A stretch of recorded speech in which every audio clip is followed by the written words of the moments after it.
Pues muy buenas tardes y un gusto volver a estar aquí en este lugar ya tan conocido y tan querido, y sobre todo con ustedes, que casi siempre nos vemos por aquí, y alguna que otra persona nueva que pues bienvenida. Como dice Guille, casi nunca empezamos a la hora que decimos, casi nunca terminamos a la hora que decimos. O sea, a veces nos prolongamos un poco, pero bueno, todo entra dentro de la diversión, si es que se puede llamar diversión. El tema que escogieron para este retiro es un tema complicado, o sea, vida en tiempos de muerte. Y digo complicado porque no es fácil armar este tema, sobre todo teniendo en cuenta los tiempos que estamos viviendo. O sea, estamos viviendo unos tiempos muy difíciles y un tiempo en el que se dicen tantas cosas, hay tantas teorías, tantas, ¿cómo diríamos?, esas ideas conspiracionistas, en fin, que en realidad se enfoca uno mucho a la parte material. Entonces, vamos a tratar de ir definiendo poco a poco qué es la vida, qué es la muerte y cuál es la relación que existe entre ser humano vivo en el espíritu, ser humano muerto en el espíritu, no en la carne, y vamos a ver cuál es la forma en que Dios nos dota de vida o que nosotros nos dotamos de la muerte. Empezaremos con la palabra vida.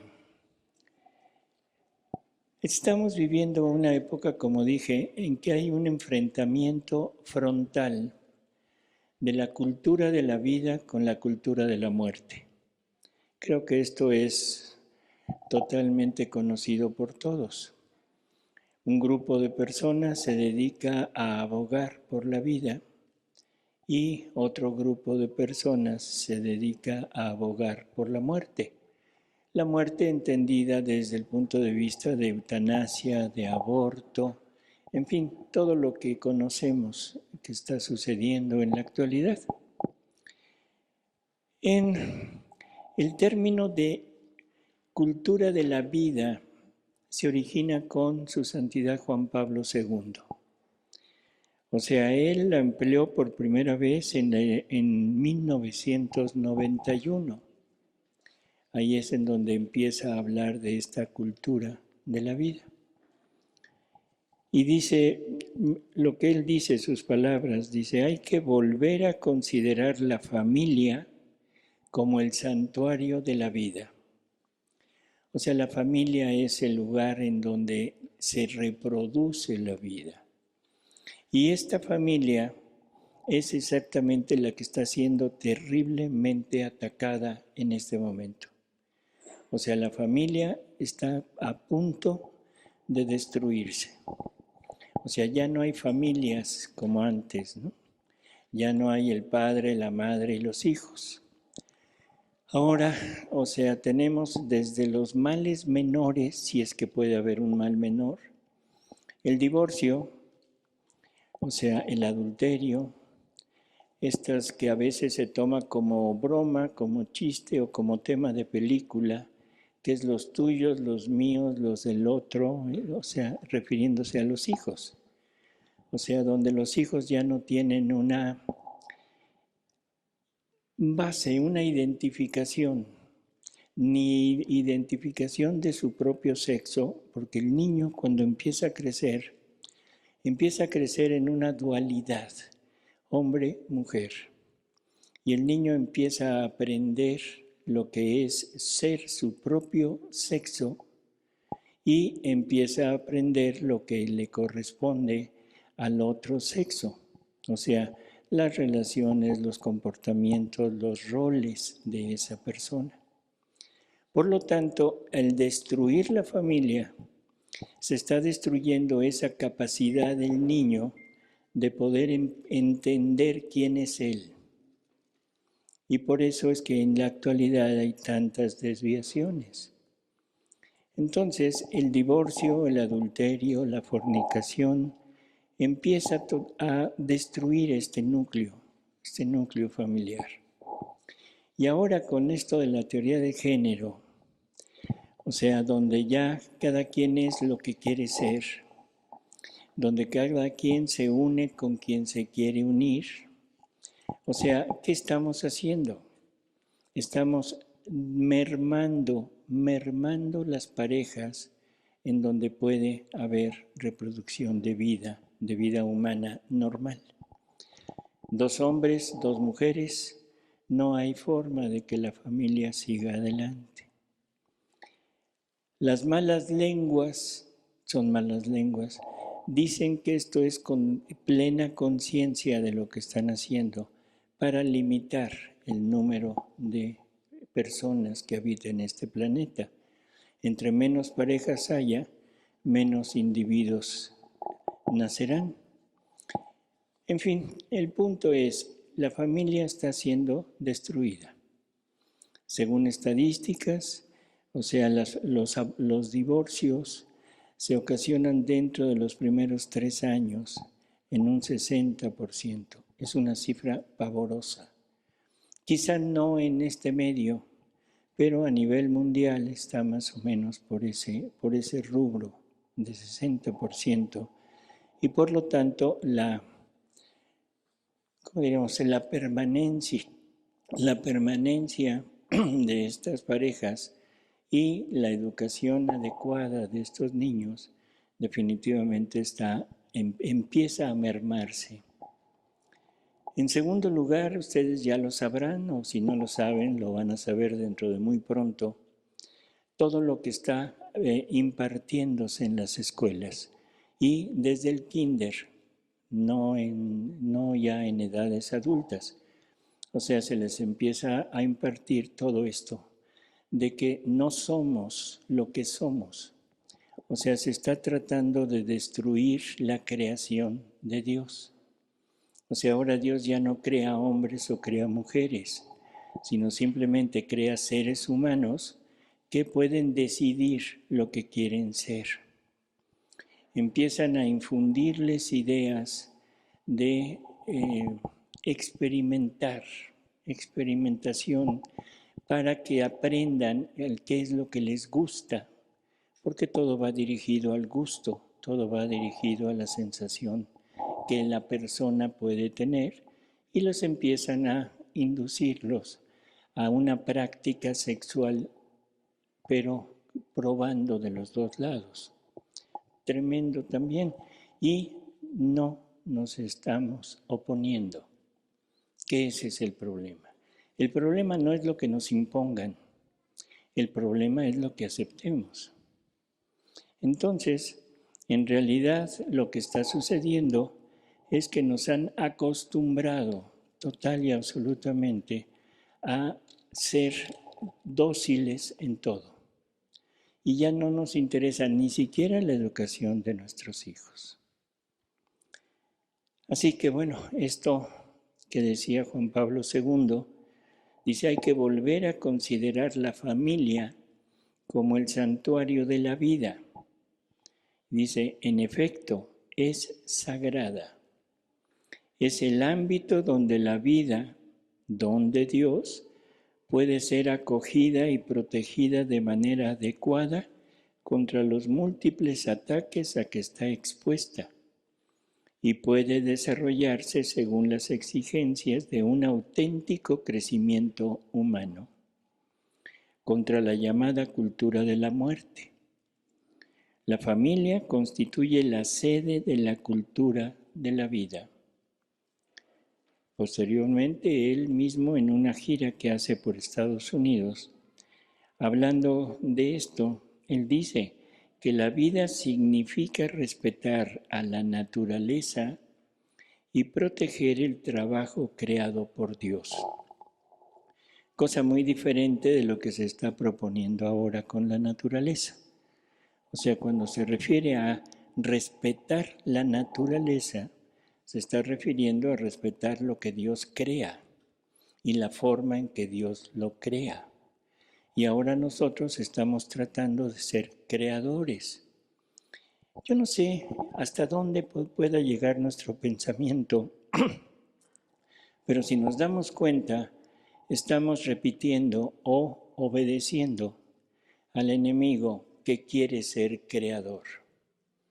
Y ahora nos está llevando poco a poco a oponernos a Dios creyendo que somos creadores. Y creo que no hay necesidad de entrar en mayores detalles, pero el hombre se ha ido cada vez más acercando a ese punto en que ahora todo es Él. El hombre se ha vuelto como el centro de la moralidad, el centro de la actuación del ser humano y el centro donde Él decide lo que cada ser debe ser. Entonces, la vida significa respetar a la naturaleza y proteger el trabajo creado por Dios. De una forma especial, quiero decir respetar la vida humana desde el primer momento de la concepción hasta su fin natural. Esto es lo que Juan Pablo II empieza a exponer con esta cultura de la vida. Y bueno, se ha seguido, pero no se ha impuesto, que ese es el problema. No se ha extendido.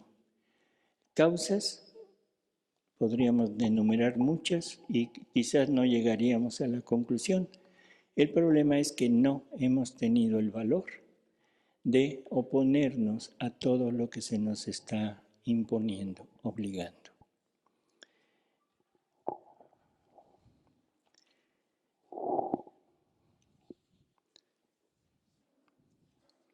¿Qué significa vida? Para poder entender qué estamos defendiendo. Según la Real Academia Española de la Lengua, nos dice que es la fuerza o actividad interna sustancial mediante la que obra el ser que la posee. O sea, es algo dentro del interior de las personas, de los seres, que nos lleva a efectuar nuestros actos, ¿sí? O sea, es la fuerza que nos hace obrar, o sea, nos hace realizar actos. A través de los escritos del libro del cielo, de la divina voluntad, Jesús nos dice que la voluntad es el motor de la criatura. La voluntad es el motor del ser. Los ángeles tienen una voluntad angélica, y esa voluntad es la que los mueve a hacer todo lo que ellos desean. Ellos también tienen una otra potencia en ellos que es la inteligencia, y ellos no tienen memoria. O sea, nosotros tenemos tres potencias: voluntad, inteligencia y memoria. Los ángeles no. Los ángeles tienen voluntad, inteligencia y amor. O sea, la parte ya infundida en ellos del amor divino. Nosotros no lo podemos tener porque sería imponernos esa parte. Entonces se nos da la memoria para que a través de ella vayamos conociendo poco a poco a Dios y vayamos entendiendo que debemos amarlo. Y eso es en el plano espiritual. En el plano material también funciona de la misma manera. ¿Cómo llegamos a amar a alguien? A través del conocimiento y a través del recuerdo.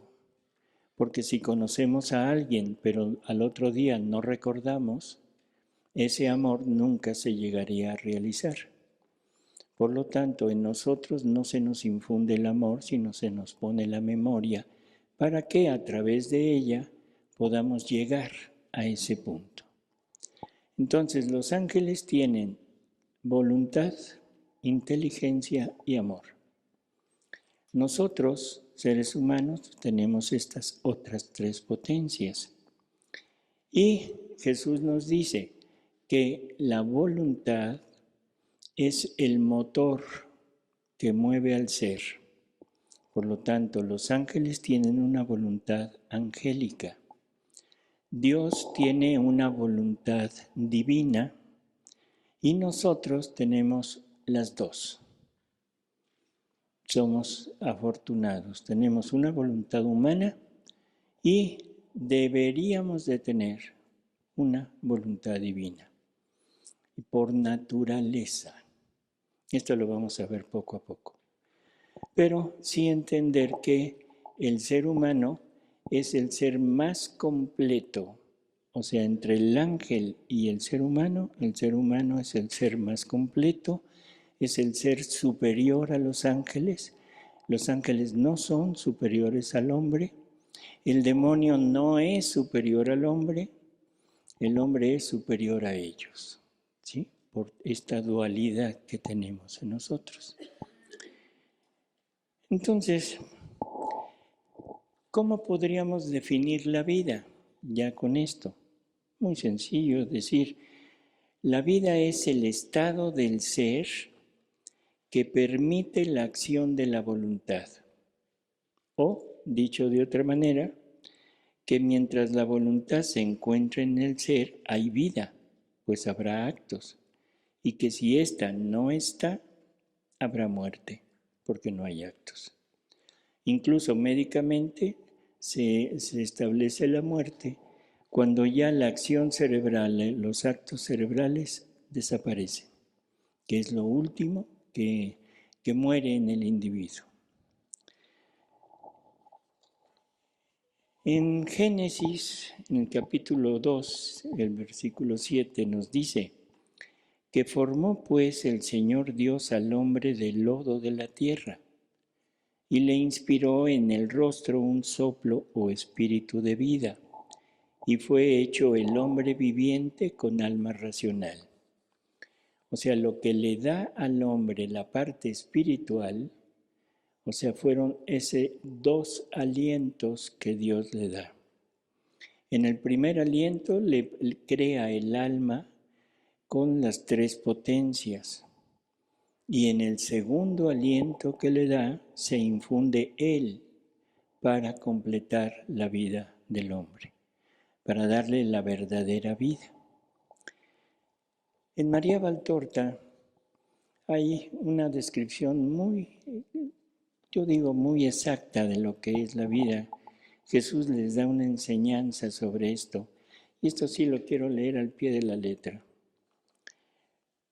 Dice, el hombre cae en un error en considerar lo que es la vida y lo que es la muerte, y en emplear estos dos términos. Llama vida al tiempo en que después de haber nacido empieza a alimentarse, a respirar, a moverse, pensar, obrar, y llama muerte al momento en que deja de respirar, de comer, de moverse, de pensar y de obrar, y se convierte en un frío e insensible despojo, pronto para volver a entrar en el seno que es el sepulcro. Pero no es así. Quiero hacer que entendáis lo que es la vida y señalaros las obras aptas para ella. Vida no es existencia. Existencia no es vida. Existe también vida en la parra que se enrolla en esta columna, pero no tiene la vida de la que estoy hablando. Existe también en aquella oveja que bala amarrada a aquel árbol de allá, pero no tiene la vida de la que estoy hablando. La vida a que me refiero no empieza con la existencia, y no se acaba cuando la carne tiene su fin. La vida de la que hablo no tiene principio en el seno materno. Empieza cuando creada nace un alma del pensamiento de Dios para habitar en un cuerpo y tiene fin cuando el pecado la mata. El hombre primeramente no es más que una semilla que crece, semilla de carne, no de grano o hueso, como la del trigo o la del árbol. Primero, no es más que un animal que se forma, un embrión de animal no diverso del que ahora hinche el seno de aquella oveja. Pero desde el momento en que en esta concepción se infunde esta parte incorpórea que es la de mayor importancia, ya que lo sublima, existiendo entonces no solo el embrión animal como corazón que palpita, sino que vive según el pensamiento creador y se hace hombre creado a imagen y semejanza de Dios. Se hace hijo de Dios y ciudadano futuro del cielo. Pero esto acontece si la vida dura. El hombre puede existir teniendo imagen de hombre, pero ya no es más hombre. Es un sepulcro en que se pudre la vida. Por esto digo, la vida no comienza con la existencia y no se acaba cuando la carne tiene fin. La vida comienza antes del nacimiento. La vida no tiene fin porque el alma no muere. Esto es, no se convierte en nada. Muere a su destino, que es celestial, pero sobrevive a su castigo. A este destino bienaventurado muere cuando muere a la gracia. Esta vida, atacada de la gangrena que es la muerte de su destino, dura por los siglos para la condenación y en el tormento. Esta vida, si se conserva como tal, llega a la perfección del vivir, haciéndose eterna, perfecta, bienaventurada como es su Creador. Todos podemos decir aquí, esto ya lo sabíamos. Vamos a analizarlo a ver si realmente ya teníamos este concepto. Hay frases muy curiosas. En el principio, el hombre es una semilla de carne, no semilla de fruto, no semilla de vegetal, sino semilla de carne. Y luego dice que es parecido a un animal igual al que se está formando en el seno de una oveja que debe haber estado por ahí y que estaba embarazada la oveja. Y entonces nos pone exactamente en el lugar que nos corresponde. Somos animales. Somos animales, racionales para que no se sientan mal, pero a final de cuentas somos animales. Y entonces aquí necesitamos pues irlo aclarando el por qué. ¿Quién es el hombre? ¿Quién es el hombre? Es Jesús. El hombre es Jesús. El primer hombre es Jesús, no es Adán, es Jesús. El primer hombre es eterno, porque la idea de Jesús, la idea de la humanidad del Verbo eterno, está desde que Dios es Dios. Dios no tiene sucesión de actos, Dios es un acto único, si recuerdan. Por lo tanto, Dios desde siempre, el primer movimiento que hace, que es la generación del Verbo, en ese movimiento va implícito todo lo que el Verbo tiene que llevar a cabo. porque el verbo, que es la palabra de Dios, ¿sí?, es el fiat divino, y el fiat es una palabra que es un verbo que indica acción. Por lo tanto, cuando Dios dice fiat lux, lo que está diciendo es hágase la luz. Y ese fiat es lo que el Padre dice cuando genera al verbo, y entonces el verbo es el hacedor de todo.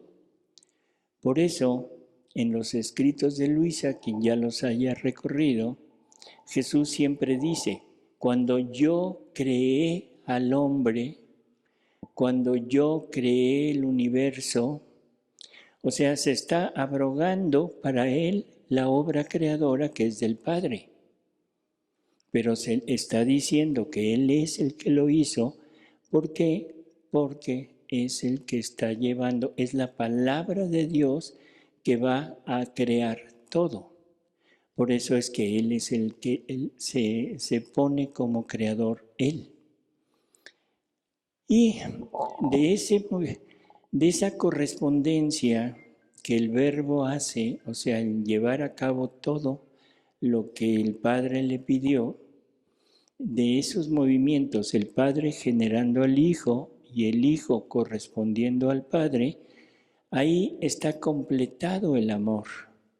Ahí se conforma el amor que es Dios. Dios es amor, pero es amor gracias a esos dos movimientos en que ahora ya es completo ese amor. Y ahora ese amor tiene que comunicarse, tiene que amar. Por eso es que el Espíritu Santo, o sea, proviene de esos dos movimientos. Y por eso también es persona y persona divina. Todo lo que Dios hace, todo está en un acto continuo de generar vida divina. Entonces, el Espíritu Santo también es vida divina, tercera persona, y ahora Él es el que representa el amor porque contiene los dos movimientos, movimiento del Padre y movimiento del Hijo. Y ahora va a comunicar. ¿Y qué es lo que va a comunicar? Va a comunicar vida divina, porque es lo que tiene, una vida divina completa en totalidad, pero no hay nada ni nadie fuera de Dios. Por lo tanto, ahora Dios se encuentra con el dilema de cómo poder darle vida a ese amor, cómo poder manifestar todo lo que Él es amando a otra persona si no hay nadie. Si hubiera creado a una persona, a uno de nosotros, que hubiera creado a Adán, Adán es un hombre creado. Por lo tanto, no podría contener en él a un Dios increado. Adán es un ser finito. Por lo tanto, no podría contener a un ser infinito. Nadie creado por Dios podría servir para ser amado por Dios y para corresponderle con el mismo amor para estar a la par con Él. Entonces, ¿cómo resuelve Dios este problema? Haciéndose hombre, tomando una humanidad. En María Valtorta nos lo dice de una manera muy simple, pero es perfecta, porque está hablando Jesús de la Trinidad y dice, mi amor, o sea, el amor divino, lo que es la divinidad, llegó a lo indecible en su perfección al hacerse hombre. Analicemos esas palabras. El amor divino llegó a lo indecible en su perfección al hacerse hombre. ¿Qué quiere decir? Que si Dios no fuera hombre no sería perfecto. Si Dios no fuera hombre, no sería perfecto el amor divino. Y el amor divino es Dios. ¿Y por qué no sería perfecto? Porque no podría amar. Y a la humanidad del Verbo Eterno, cuando el Verbo Eterno toma carne, toma una naturaleza que no le corresponde, o sea, forma una naturaleza que no le corresponde, pero que unida con Él le da la infinitud para poder recibir el amor de Dios y poder corresponderle en amor, pero un amor igual al de Él.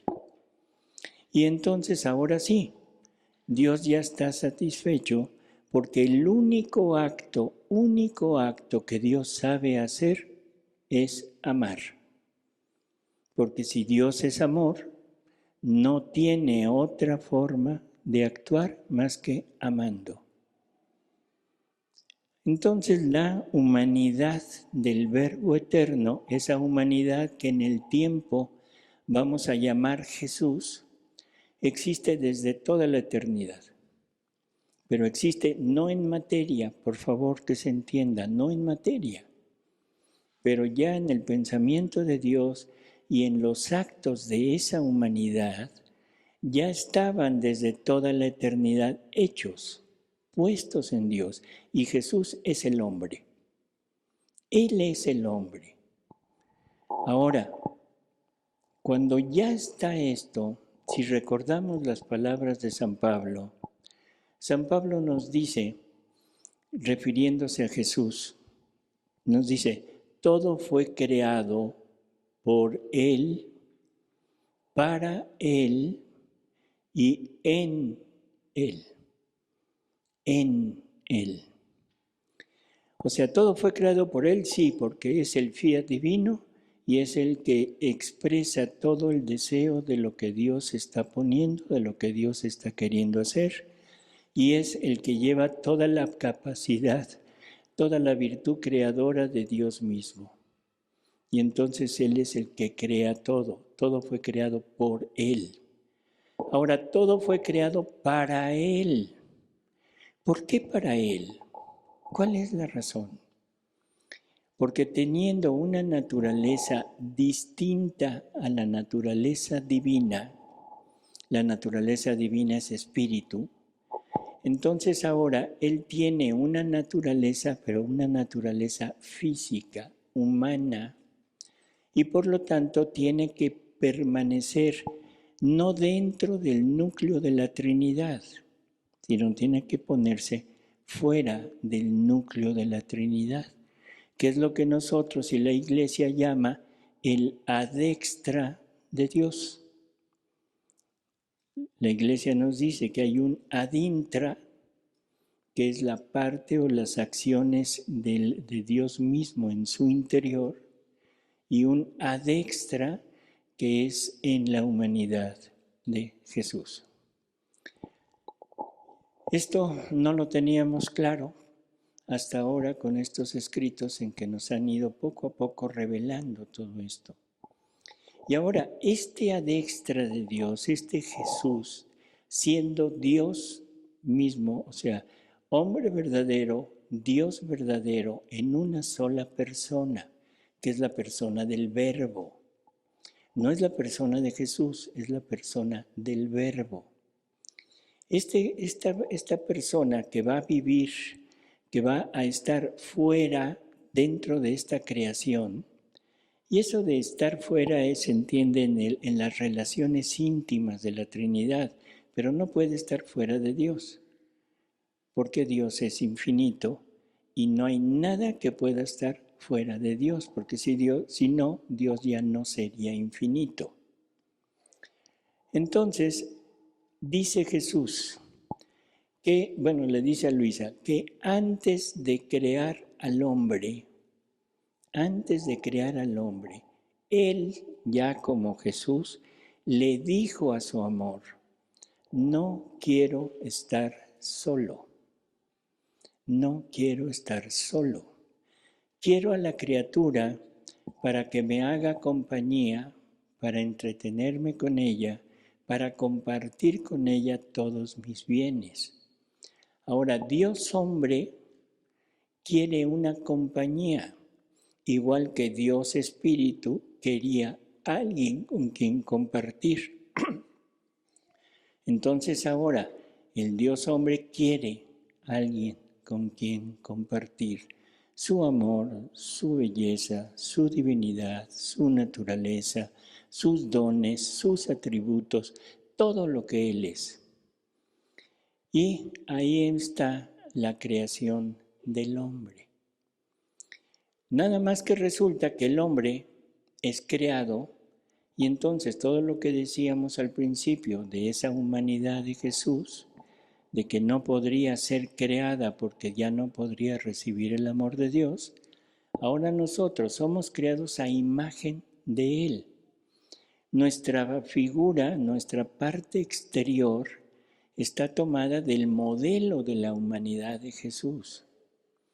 Esto yo entiendo que contradice un poco todo lo que nos han enseñado hasta ahora, porque siempre nos han dicho que Jesús toma una humanidad como la nuestra, y eso no es realidad. Él es la humanidad perfecta. Por lo tanto, no toma una humanidad perfecta, sino nosotros somos creados a imagen de Él, la parte exterior. Pero también nos dicen que fuimos creados a semejanza de Él. Y la semejanza es en el actuar. Nada más que para actuar igual que Jesús, necesitaríamos tener lo que Jesús tiene. ¿Y qué es Jesús? ¿Qué tiene Jesús? Es verdadero hombre, por lo tanto tiene la naturaleza humana, física, tiene la naturaleza espiritual creada, que es el alma y las tres potencias, pero también tiene la vida divina y una voluntad divina. En Jesús se conjuntan dos vidas y se unen dos voluntades. Vida humana, vida divina, voluntad humana y voluntad divina. La vida humana de Jesús le serviría a la vida divina como habitación. Y esto es lo que han vivido hasta ahora los santos, de todos los santos que conocemos. Han sido habitados por Jesús. El primero que lo dice es San Pablo, ¿se acuerdan? Ya no soy yo quien vive, sino es Cristo quien vive en mí. Pero vive, no obra, vive. El modelo más reciente que tenemos y quizá el punto culminante de esa habitación en el hombre es Conchita Cabrera de Armida, muy cerca de aquí en San Luis Potosí. Y a Conchita Cabrera de Armida Jesús le dice, el que te toca a ti, toca al Verbo. O sea, es tal esa fusión, esa unión de la humanidad de Jesús con ella, que tocándola a ella estaríamos tocando al Verbo eterno. Salud. Entonces, tenía esas dos vidas, la vida humana como habitación y la vida divina como habitante de esa habitación. Pero también tenía una voluntad humana y una voluntad divina. La voluntad humana nos fue dada a todos, incluso a Jesús, para que el hombre pudiera ejercitar su libertad, porque Dios quería una criatura semejante a Él, y Dios es libre. Por lo tanto, nosotros, criaturas, teníamos que ser libres. Pero la única manera de ejercitar la libertad es tener dos opciones, dos o más opciones.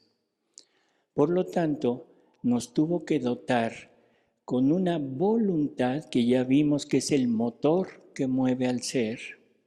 Nos tuvo que dotar con un motor adecuado para que ahora esta figura de hombre tomada a imagen de Jesús pudiera actuar, vivir sin la unión con la divinidad.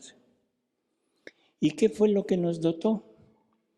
Jesús nos dice continuamente en los escritos de Luisa que la voluntad humana tiene que renunciar a sus atributos. Ya no tiene que actuar con sus atributos. Y esto a veces nos queda nebuloso. Nos queda así como decir, bueno, ¿y cuáles son los atributos de la vida humana, de la voluntad humana? Muy sencillo. Si es para escoger entre la vida divina, que es lo que Él nos quería dar, y nos da a escoger algo que no es la vida divina, ¿qué nos estará dando? Lo contrario a la vida divina, que llamamos miserias. Las miserias fueron creadas por Dios en nosotros, con dos finalidades. La primera es que, primero que pudiéramos escoger, eso estaba muy claro. ¿Qué quieres? Y poder ser libres. Y después es, bueno, ¿quieres escoger esto? Tu voluntad con tus atributos, de acuerdo. Los puedes usar de dos maneras. Los puedes usar usando las miserias para vivir las miserias y entonces nos volvemos viciosos. O puedes usar las miserias para crear en ti virtudes. O sea, ¿qué miserias conocemos? Vamos a ponerlas sencillitas. Alguien es desobediente. ¿Qué necesita para ser obediente? Primero, tener la desobediencia en él. Si no tuviera la desobediencia, jamás podría decir que es obediente. Entonces, la miseria sirve para dominarla y para volver lo contrario, obediente. La lujuria. ¿Para qué sirve la lujuria? Para que el hombre pueda llegar a ser casto. Si el hombre no tuviera ese instinto, esa libidine dentro de él, definitivamente nunca podría decir que es casto. Por lo tanto, las miserias, que es eso que nos dio para escoger, sirven o para apartarnos de Dios, dándole vida a eso, o acercándonos a Dios, haciéndolo el acto contrario, venciendo la miseria y formando en nosotros la virtud. Estas miserias también las tuvo Jesús, porque si Jesús no tiene estas miserias, no es verdadero hombre. O sea, definitivamente no sería verdadero hombre si le falta esta parte principal, que es esa libertad. Nosotros hemos pensado siempre en Jesús como un ser divino. O sea, y lo es, pero su naturaleza humana que viene a redimirnos, que viene a enseñarnos la manera de poder llegar a Él, de cómo vencer nuestros vicios, tiene que luchar con su propia voluntad. Por eso es que Jesús tiene dos voluntades. Una voluntad humana igualita que la nuestra, igualita con sus miserias. Y esto nos lo dice muy claro en María Valtorta. Hay varias citas en el Evangelio también, pero en María Valtorta queda perfecto, porque está platicando con Judas y de repente Judas le dice, oye maestro, ¿tú nunca has tenido ganas de mujer, deseos de mujer? Y entonces Jesús le contesta así, francamente, le dice, Judas, tengo 30 años. ¿Qué le dijo? Por supuesto que las he tenido, pero las he vencido. O sea, pero está dando a entender que también tiene en su interior ese instinto, esa cosa que lo lleva a la parte humana. Entonces, el trabajo de la voluntad humana era vaciarse de lo propio, de lo que Dios le había dado como atributos, quitarlos, y el trabajo de la voluntad divina era depositar en esa voluntad humana todos los atributos de ella. Debería de depositar la santidad, la luz, la unidad, la pureza, todo lo que Dios es debería depositarlo en la voluntad humana y quedarse ahí para que a través de ella ahora Dios pudiera amar completamente al hombre y el hombre sería amado en plenitud y el hombre podría amar a Dios también en plenitud. Si no es así, nunca hubiera podido amar el hombre a Dios. Amarlo a la par con Él. Esto siempre me gusta repetirlo porque es una forma muy clara de entender. Se necesitaba un ser de la misma naturaleza que Jesús para poder compartir con Él.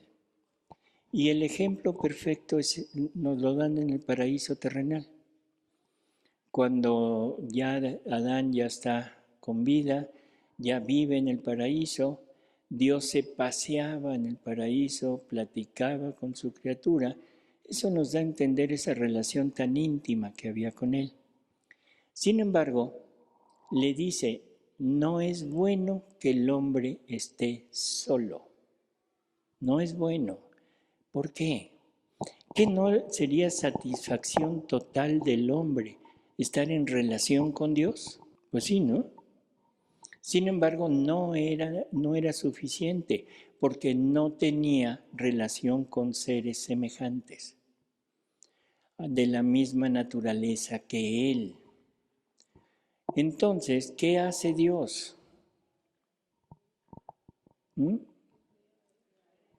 Crea a Eva,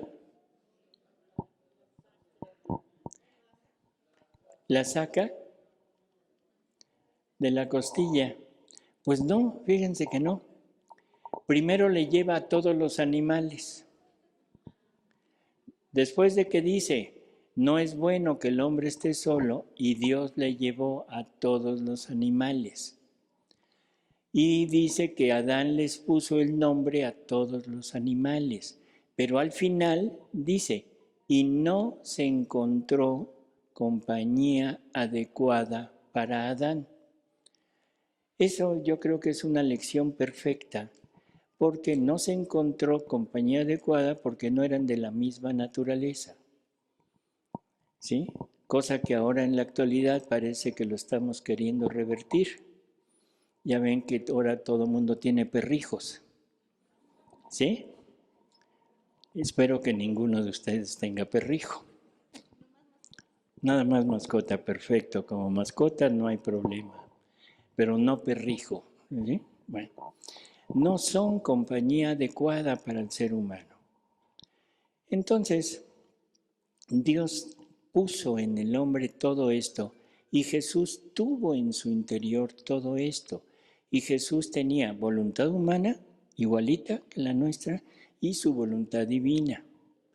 Y Jesús se tuvo que vencer a sí mismo, tuvo que vencer sus miserias, y esto está en la carta a los Hebreos, por si tienen duda.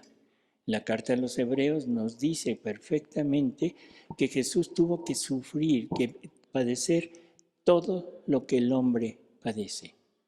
Y no se refiere a padecimiento físico, se refiere a padecimiento interior, que eso lo vamos a ver después.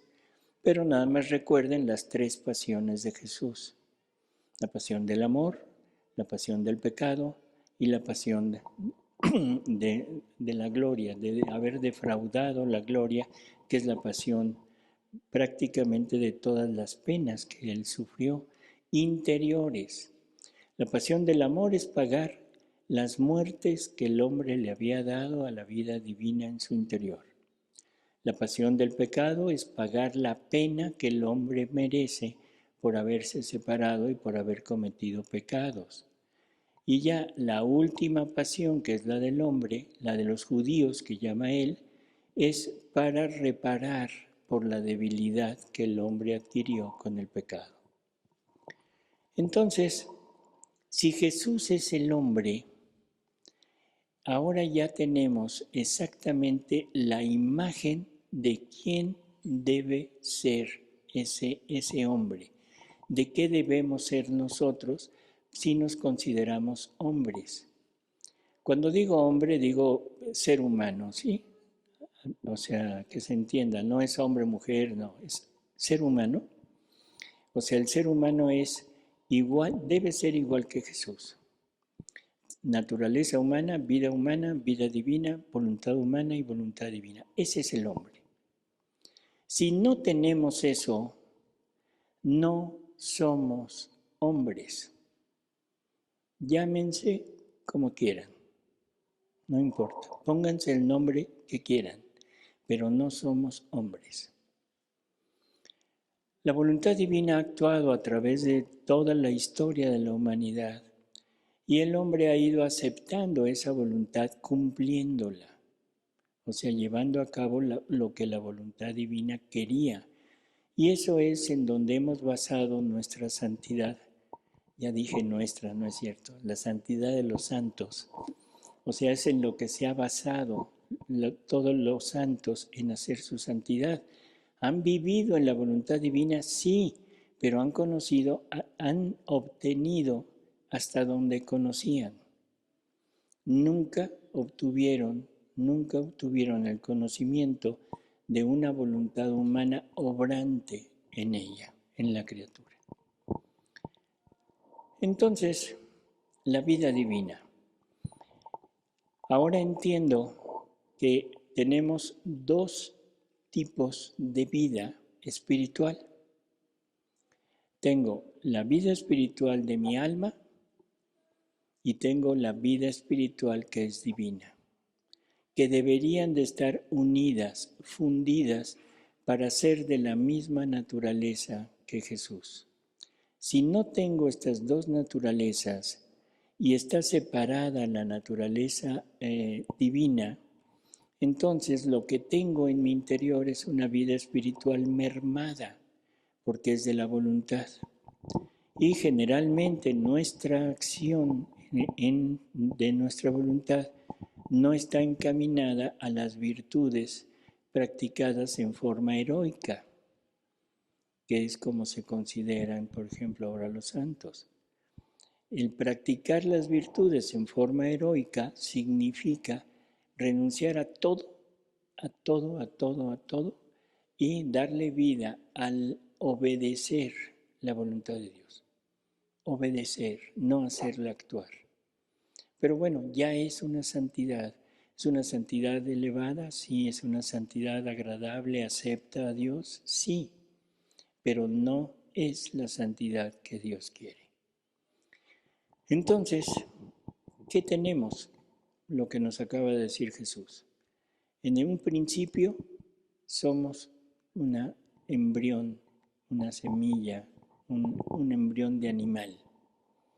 Cuando se nos infunde el alma, en ese momento adquirimos la vida espiritual. Y esa vida espiritual, que es el alma es inmortal. O sea, el alma no morirá jamás. Pero si se fijaron, al final de la lectura, dice lo siguiente: esta vida, si se conserva como tal, llega a la perfección del vivir haciéndose eterna. O sea, la perfección de vivir de nosotros es entrar en la eternidad, no en la inmortalidad, en la eternidad. ¿Por qué en la eternidad? Porque si la voluntad divina entra como vida nuestra, ahora mi vida es la misma vida de ella. Y ella está desde toda la eternidad y ella ha llevado a cabo todas las obras que Dios ha realizado y ella contiene en sí misma todo lo creado y a todas las criaturas. y nunca, nunca morirá. O sea, es eterna con Dios desde siempre y es eterna con Dios hasta siempre. Por lo tanto, la criatura que llega a vivir en la divina voluntad se funde con ella y deja la vida aquí. El hombre empieza a vivir, pero de una vida fuera del tiempo y del espacio. Ya no hay límites para el hombre, ya no hay límites para el actuar del hombre. Ahora el actuar del hombre es en la eternidad, es el actuar en todos lados, en todos momentos y concurrir con Dios en todas sus acciones. Porque si la voluntad divina es la que mueve a Dios para todo lo que Él hizo, ahora la criatura que tiene como vida esa voluntad concurre con Dios en todas sus acciones. Ahora el alma concurre con Dios en la creación. Ahora el alma concurre con Dios en la redención, en la santificación y ahora en la obra de la divina voluntad, que la podríamos llamar la divinización del hombre. ¿Sí? Entonces el hombre verdadero es esto que estamos poniendo. Cuando tengamos en nosotros estas dos vidas y estas dos voluntades unidas juntas para actuar juntas. Y en ese momento nos hacemos eternos. ¿A veces piensan que son eternos? ¿Sí? Vaya, muy bien. ¿Y por allá?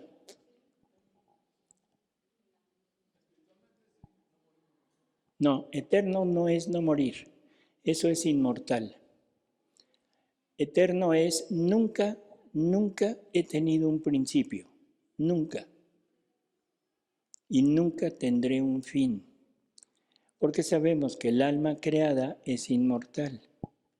Pero cuando esta alma creada se une a la voluntad divina, a la vida divina, adquiere la naturaleza de la vida divina. Y la vida divina es eterna. Por eso es que Luisa, si se han fijado en los escritos, Luisa se pone en diferentes momentos de la historia de la humanidad. Luisa se pone en el momento de la creación de Adán. Y ahí está, no es un pensamiento, no es una idea, no es algo que Luisa haya estado mascullando y lo haya imaginado. Es una realidad, se puso en el momento de la creación del hombre para recibir en ella el aliento que Dios le había dado a Adán. Luisa se pone en el nacimiento de Jesús, se pone en el momento de la anunciación del ángel. Luisa se pone en el momento de la pasión de Jesús, en la muerte de Jesús. O sea, puede estar situándose en diferentes puntos de la historia, pero eso lo hace gracias a la divina voluntad. Y es una realidad, no es una imaginación. Y no solo eso, sino a veces Jesús la introduce en él y ahora Luisa participa de las obras adintra de Dios, de ese amor entre el Padre, el Hijo y el Espíritu Santo, cosa que el sacerdote que le tocaba en ese tiempo, cuando ella se lo dice, le dice el sacerdote, no, eso no es verdad, porque a la criatura no le toca estar en ese momento.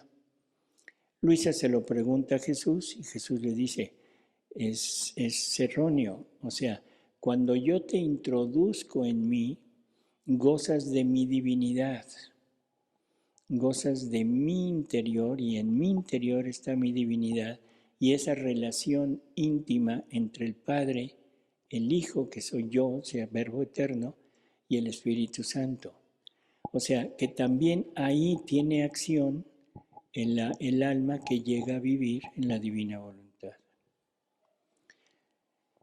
Como vemos, vamos entrando en un concepto un poco diferente de lo que hemos considerado como vida. Y estamos adquiriendo una idea de una vida no solo temporal, sino estamos adquiriendo un conocimiento de una vida eterna, eterna y eterna con Dios, con todas las cualidades, con todos los atributos de Dios que le confiere la voluntad divina a la voluntad humana. Y luego dice Jesús, la vida es un don y debe amarse. Pero, ¿qué clase de don es? Un don santo y por eso debe amarse santamente. La vida dura tanto cuanto la carne es capaz de ella. Después empieza la vida grande, la vida eterna. La vida es fin, no medio. La vida es fin, no medio. Es medio y sirve para el fin que es la eternidad. Y si es así, demos a la vida lo que sirve para la conquista del espíritu. Continencia de la carne en todos sus aspectos, en todos. Continencia de la mente en todos sus deseos, en todos. Continencia del corazón en todas sus pasiones que saben a humano.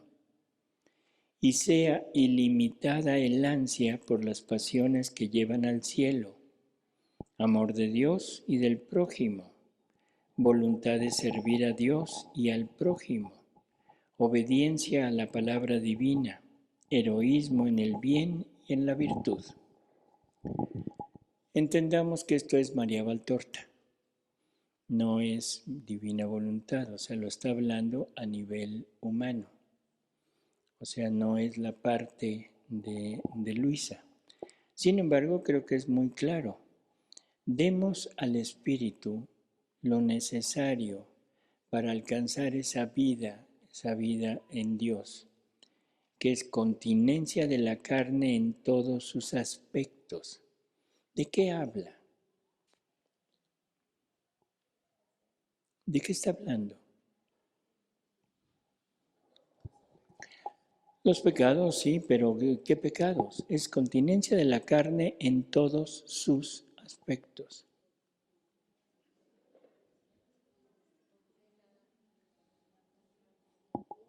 La gula, la lujuria. ¿Mandé? En todos los apegos, o sea, pero los apegos más bien son morales. O sea, está hablando de la carne, ¿no? ¿Qué más? Sí, pero ahí no es de la... Bueno, podríamos situarlo un poco. El afán de ser bello. Claro, la vanidad, que se traduce en un cambiarse en lo físico. ¿Sí? Así que, ni modo, man.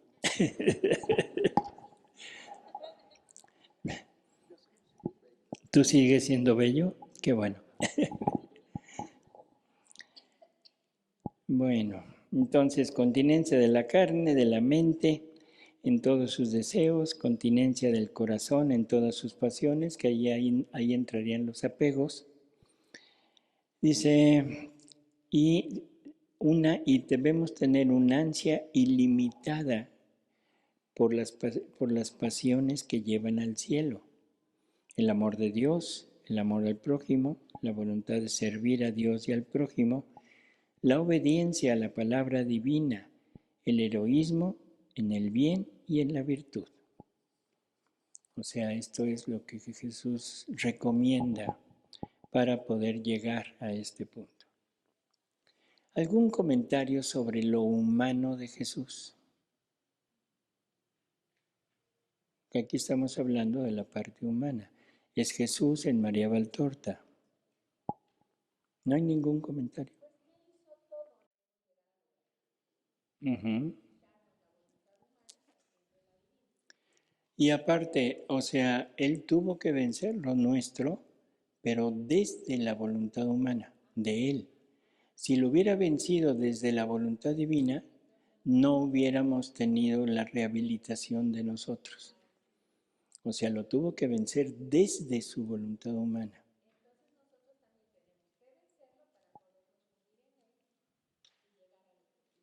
Ujú. Pero ahora no se trata de vencer la parte de los vicios, se trata de vencer el apego a lo nuestro. O sea, Jesús nos va diciendo continuamente que debemos llegar a nuestra nada. ¿Y la nada qué es? Pues nada. O sea, creo que es muy claro a lo que Jesús quiere que lleguemos, ¿no? A la nada. Y ese es el punto en donde debemos permanecer ya para poder tener en nosotros esta voluntad divina que no congenia con la voluntad humana. Ahora vamos con Luisa para ir más o menos adentrándonos en lo que Jesús nos va diciendo de lo que es la vida. Vamos al libro 24, la lectura 18, que dice: Continúo mi abandono en el querer divino y girando en él mi pobre mente se ha transportado al Edén en el momento en el cual Dios estaba formando la naturaleza del hombre antes de infundirle el alma. Y pensando en el gran amor con el cual el Supremo Creador formaba el cuerpo humano, y que antes de que Adán existiese, al formar su cuerpo lo amaba con amor de padre que ama su parto, y que no existiendo aún la vida del alma de Adán, no le correspondía con su amor, y por lo tanto el amor divino quedaba aislado sin la compañía del amor de la criatura. Dice entonces, no era justo que su amor quedase sin la correspondencia del pequeño amor de quien tanto amaba, y por eso pensaba entre mí, la voluntad divina es eterna, y lo que se hace en ella está siempre en acto, y no pierde jamás el acto presente. Por eso, en el fiat, yo quiero anticipar el amor de Adán y acariciar a mi Creador con mi amor. Y en el acto en que forma el cuerpo humano, quiero hacer eco a su amor para decirle, en tu querer siempre te he amado, aún antes de que todas las cosas existieran. ¿Se fijan lo que está diciendo Luisa? Está entrando en esa voluntad eterna, y en esa voluntad eterna se está transportando al instante anterior a que Dios creara al hombre, a que Dios le infundiera en él su alma para corresponderle en amor por lo que estaba haciendo. ¿Qué es lo que está haciendo Luisa? Estar usando la eternidad de la voluntad divina para moverse ella en ese ámbito de voluntad divina eterna, que es lo que estábamos comentando hace unos momentos. O sea, nosotros somos eternos si vivimos en la divina voluntad. O sea, viviendo en la divina voluntad, esto es lo que la criatura puede, para eso puede ponerse, usar la divina voluntad. La divina voluntad se convierte como en una máquina del tiempo. Ahora nos podemos transportar a cualquier lugar. No puedo evitar el pecado de Adán, no lo puedo evitar. Podemos modificar los nuestros. Yo no puedo modificar los de otra persona. Puedo corresponderle a Dios por los demás, rehaciendo los actos de todos y entregárselos a la divinidad. Pero a la criatura le queda con el acto como fue hecho. pero yo puedo rehacer los míos. ¿Qué es vivir en la divina voluntad? Es un intercambio de vida, intercambio de vida. Hasta ahorita hemos analizado, hemos visto la vida de Jesús en mí, ¿sí? Pero si es intercambio de vida, entonces ahora yo le tengo que dar mi vida a Él. Y vamos a decirlo de esta manera, ¿y para qué quiere mi vida? ¿Para qué le sirve la vida de alguien? ¿Para qué le sirve la vida de alguien pecador? ¿Para qué? Para amar. Primero, para vencerla. Y segundo, para matarla. Porque Jesús nos lleva al cadalso, Jesús nos lleva a la cruz. ¿Quién muere en la cruz? Yo o ustedes, porque Él toma nuestra vida y la lleva a donde debe estar, que es en la muerte, en la cruz. Él paga por todo lo que yo hice, Él sufre todo lo que yo debería de haber sufrido. O sea, toda la prueba de nosotros ya la pasó Jesús. Esto, entenderlo muy claro, ya la pasó Jesús. Y nos la dona, nos la da, si la queremos, pero para tomarla me tengo que unir a lo que Él hizo. Ahí es en donde ya no quiero entrar. Si leen el Evangelio o recuerdan el Evangelio que han leído, Jesús siempre invita a ¿qué? Toma tu cruz y sígueme, toma tu cruz y sígueme. Nunca le dice, mira, vente a gozar conmigo y aquí todos fiesta in, ¿sí? Y fiesta out. No, es ven a morir conmigo. Entonces, la vida nuestra, si se la damos a Él, Él la va a tomar y la va a llevar a la muerte para dejarla en el sepulcro, porque Él tomó nuestra vida. Pero del sepulcro Jesús resucita y no resucita Él. Por favor, no es Él. Somos nosotros en Él. Somos nosotros en Él. Él resucita nuestra vida, pero una vida gloriosa, una vida ya glorificada, que si la queremos tomar, ahí está. Pero ya rehice toda mi vida, ya me deshice de mi vida. Ahora, ¿qué pasa con todos los actos que ya se los di a Él? Nos dice Jesús que su voluntad se extiende hacia atrás en todos los actos que hemos hecho para marcarlos como vida divina, marcarlos. No participamos en ellos, no hicimos actos junto con Jesús, pero los marca como vida divina y por lo tanto no tenemos el mérito que esos actos deberían de tener. Y los méritos los empiezo a adquirir a partir de que conscientemente empiezo a vivir en la divina voluntad. ¿Qué quieren decir los méritos? O sea, ¿a qué nos estamos refiriendo? Hombre, vean a un niño, hay muchos niños allá afuera, los méritos que ese niño tiene o los efectos de sus actos es lo que ha ido creciendo. A partir de la edad que tenemos, vamos adquiriendo más méritos de vida humana. Se va formando nuestra vida humana virtuosa o vida humana viciosa, pero a final de cuentas vida humana. Si esa vida humana ya se la llevó Jesús, ya la mató, ya la dejó en el sepulcro y ya resucitó una vida gloriosa, ahora la divina voluntad se extiende para atrás, marca, sella todos mis actos como vida divina, pero yo empiezo a crecer desde el día de hoy que empiezo a actuar en la voluntad divina. ¿Cuántos actos pueda yo hacer?